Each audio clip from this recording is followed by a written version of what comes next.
আজকে 30 তারিখ, জুলাইয়ের হচ্ছে কি বলবো পরীক্ষা, এইচএসসি পরীক্ষা দিতে যাচ্ছে। সেই জন্য ফার্স্ট দিন আমরা যাচ্ছি সাথে, আমি আম্মু ঘুরতে যাচ্ছি। বাচ্চা খুব চিন্তিত, কি কোশ্চিন আসবে। এখনো আর স্টাইলটা যাচ্ছে না, ক্লিন লাগছে দেখতে। যাই হোক, এখন আমরা হচ্ছে কেন্দ্রে চলে যাচ্ছি। পদ্মাবাসিকের ভিতরে মানে ওদের সিট পড়েছে এক কলেজে, সেই কলেজে আমরা এখন যাচ্ছি।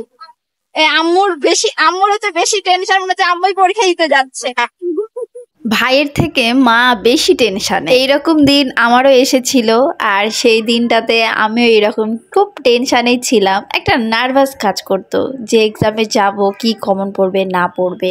এছাড়া একটা জিনিস প্রচুর ভালো লেগেছে যে বরেন্দ্র কলেজের পরীক্ষার্থীদের যেই কলেজে সিট পড়েছে সেই কলেজের দিক নির্দেশনার জন্য বরেন্দ্র কলেজের রেড ক্রিসেন্ট ইউনিটের স্বেচ্ছাসেবকগণ সুন্দরভাবে কাজ করেছে। খুব বুদ্ধিমত্তার সাথে এই কাজের ডিসিশনটা নেওয়া হয়েছে। পরীক্ষার্থীদের সঠিক দিক নির্দেশনার মাধ্যমে তারা যে সহযোগিতা করছে সেই জন্য আমি পার্সোনালি তাদেরকে অভিনন্দন জানাই। এছাড়াও আমার ভাই সহ যে ভাই বোনেরা এইচএসসি পরীক্ষা দিচ্ছে তাদের সবার জন্য শুভকামনা রইল।